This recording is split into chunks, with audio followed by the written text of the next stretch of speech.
Hi there and welcome back to Torment, Tides of Numenera. We are well rested and we want to go out there, Circus Minor, to explore the cult of the changing god there.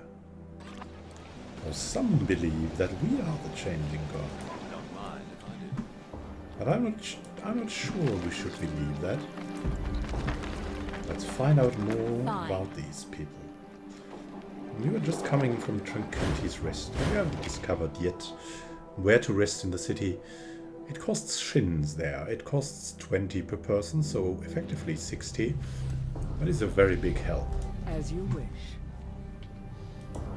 But now, let's talk to the changing god cultists. Rather not to the cultists, but to the leaders Kasmin and Immanuel. We already know from the genocide, this guy here, one of the Tabat warriors, that below the clock, so-called clock, there is a giant shield generator that is still working, the last one left. So there is more to it, and they are probably believing in something that is not entirely true about the clock. So let's talk to Kasmin first. As you approach the duo, you see that they are arguing heatedly but quietly. A petite woman turns toward you. Her hair is unusual, a light almost yellow color, and her bright eyes dominate her pretty face. "Excuse me, my lady, my friend and I were having a discussion," and her eyes fall upon your tattoo, and her breath catches audibly in her throat. "A cast of one I've never seen," she thinks. Her partner is an unnaturally tall man, gaunt and sour-faced, his voice sonorous, with fingers that twitch and weave through strange contortions. Occasional light sparks in the air as he does. He turns to you and opens his mouth to speak, registers your tattoo and closes it again. His throat bobs for a moment and he says, "It is an honor." Karastik sighs. "Must we indulge in this religious nonsense? Your opinion of our beliefs is noted. We have discussed our differences with you, and you made your position quite clear. Thank you." He turns back to you, anger etched in his face. Mimion collects himself. "If I might impose on your time for a moment, will you tell me about your tattoo? How did you shape it? Do you know why it differs from the others?"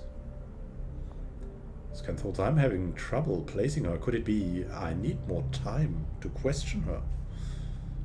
I think we'll talk to him more.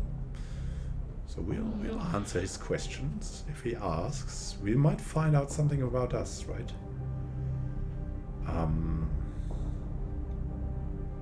Well, I don't know much about my tattoo. What does it mean to you? "You've been touched by the changing god," Kasmin whispers. "His mind sheltered in you. He shared his dreams, his power with your mind, and when he left your body, he created you." She swallows. "The tattoo marks you, all of you, with his symbol. It grows and changes as you mature, so that it becomes your symbol instead. There are more of you. They call you cast-offs." She cocks her head, studying you. "You're welcome here, revered one. We stand ready to serve as we can. Have you any questions for us?" First, who are you, Mimian? He considers your words before answering, a thoughtful pause. "I am Immanuel. I am one of the leaders of the cult of the changing god in Sega's Cliffs, and my primary duty is as chief archivist. My colleague is Kasmin. She is responsible for the day-to-day administration of our encampment." Now that's something we can live with. That's something we can work with. What can you tell me about the city? The city your sire built and defended, the cradle of civilization, the center of the empire of knowledge. His eyebrows rise and his slow tone is effusive. "It is among the great works of humanity in the Ninth World. Built on the foundations laid by unknown creators, it has risen to become one of the preeminent cities on Garabia Sound." He pauses. "It is somewhat diminished in these latter days, to be sure. Perhaps if the changing god were to return to lead us to glory. Can you tell me anything more about the city? Many thousands of souls called Sager's Cliffs their home. They came here for safety, for succor, and the changing god protected them. Now you can visit the spires of Government Square, where he once sat, or the places where his machines once shifted the city out of time. Your sire even faced the bloom when he was there. Here, she represses a shiver, but you should avoid it at all costs. There is much else to do in the city if you want to walk in your sire's footsteps. The bloom. Well, about that. Anything more about the city? Oh, nothing new? Alright. Then this sorrow that follows us. Do you know anything about it? She shudders and touches herself ritualistically on the forehead and on her lips. It's like those monks who would make like a cross on their former cross, with a finger tipping on the forehead, and then on the breast, and then on the belly. That would be the same, right? A monster of deepest nightmare. I have heard that it wants you dead. Every one of the Holy One's creations, all dead. I don't know why, but it hates you. Anything else about the sorrow? Mimyon nods somberly, raising a finger to his forehead, only that it is remorseless, pitiless, and it wants nothing more than the destruction of you and all those who, like you, were created by your sire. And what can you tell me about my sire? You mean the most accomplished inventor of our time, the hero of Sager's Cliffs, the man who dodged death itself, the time weaver, the man who destroyed the Tabard? Oh, we have so much to say, she catches herself, but perhaps we should wait for another time. Do you know anything about the device called Resonance Chamber? Rumor and conjecture, nothing more. Idle speculation from those who wish to pretend to knowledge of your sire's motivations, passed along as fact. Mimyon leans out to touch us. Have you seen it? Do you know where it is? What it does? Yeah, maybe. I mean, these mean well to us, these guys. Maybe they can help if we tell them where it is. But first we want to know who can repair it. So you've seen it, you have touched it, she catches herself. She seems almost overwhelmed. Your tattoo, like all the others, but this one is different. Mimyon looks sharply at you now, all distraction gone. I do not recognize you, he says. You do not match any descriptions we have recorded. Kasmin snaps her fingers as if she is finally figuring out a mystery. Wait, let me remember your face. She studies you carefully. Oh my, you're new. Are you the changing god? Can it be? She reaches out to touch your sleeve and pulls her hand back quickly. Well, we're more like a scientist, so we don't think we're a god. No, I'm not the changing god. Mimyon nods satisfied. As I thought, you're a cast-off, one of his children. Touches you with his long-fingered hand, as if in consolation. There's no shame in such a thing. Many cast-offs have come to our attention, and some of them have sought to deceive us so they might seem more important. Smiles softly. If you are as new as we suspect, it is better for you, for us, to know the truth of your existence than to bluster and lie. Crestfallen, Kasmin touches your shoulder. Are you sure you're not? She catches herself. No, why would you lie about that? With a noticeable effort, she wrenches herself into optimism and she chirps. But you're new, aren't you? You're new. Have you decided what you'll do, what you'll be? Your sire's other children have done amazing things, amazing, and no doubt you will as well. Mimyon lays a hand on her shoulder and his voice is low, cautionary. Kaz. She looks away from you for a moment, swallowing sudden tears, and he says, we have a request for you. He gestures toward the clock behind him. Dark figures circumambulate these clock faces. I theorize that your sire's creation of the time shields that protected this city established a connection with his future selves. Given this, we believe those figures may be cast-offs or ghosts of cast-offs, perhaps the living shells of the bodies your creator has worn previously.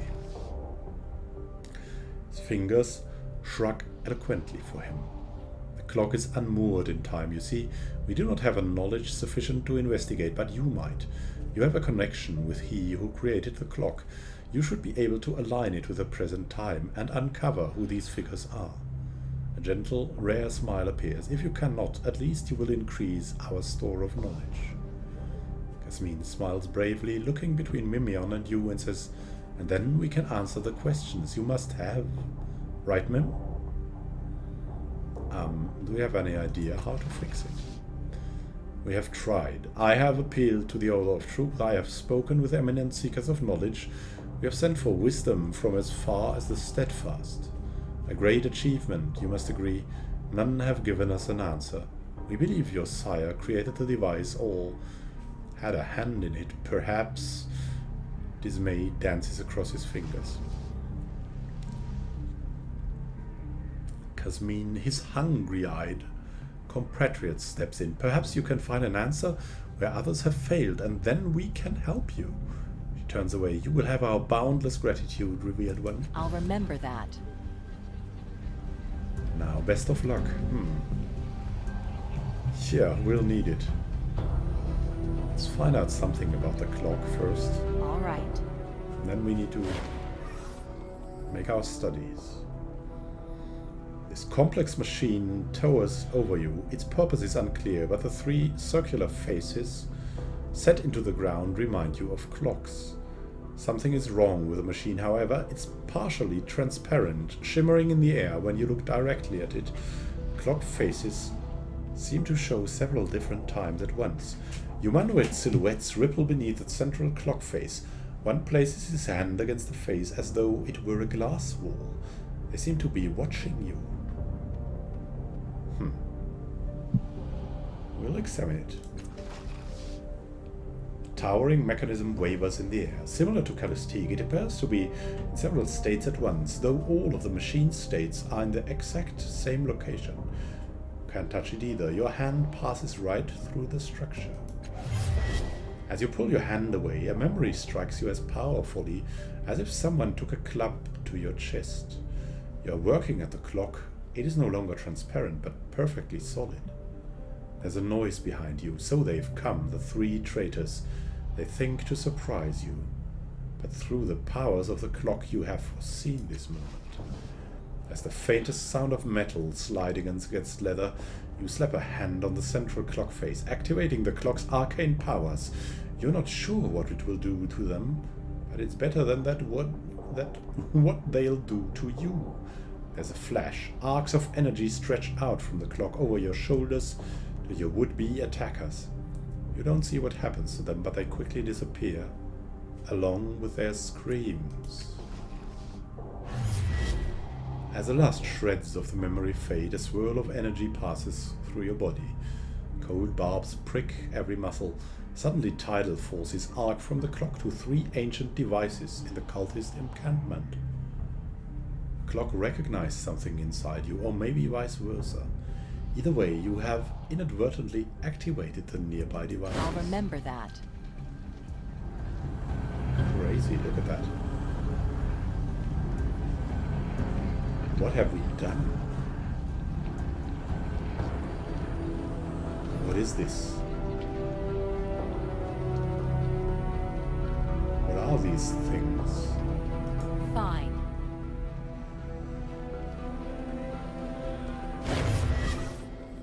As you approach this device, Circus Minor is thrown into chaos. Buildings are on fire, people are screaming and running for their lives, while armored soldiers hunt them.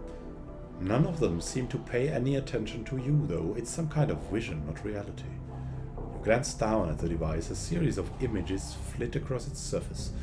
They don't appear related to the changes around you. You see faces of other people and places. All of them familiar. Look more closely at the changes around you.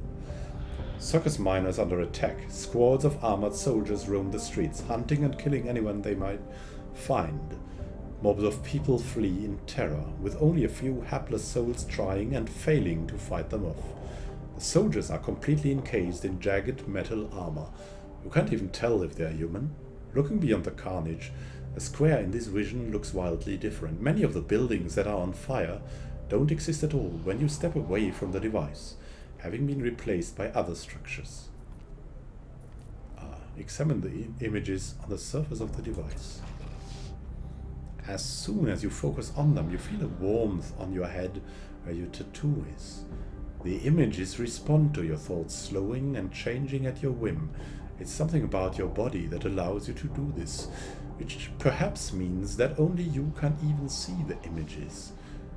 You immediately recognize the pictures as pieces of memory, specifically the 3 memories you saw back in the fathoms of your mind.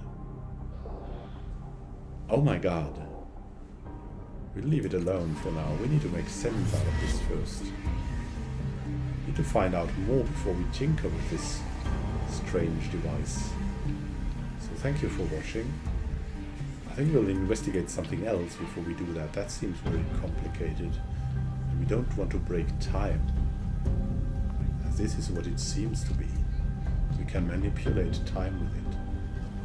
So happy gaming to you. See you in the next episode of Torment Tides of Numenera. Happy gaming. This is Immanuel signing out.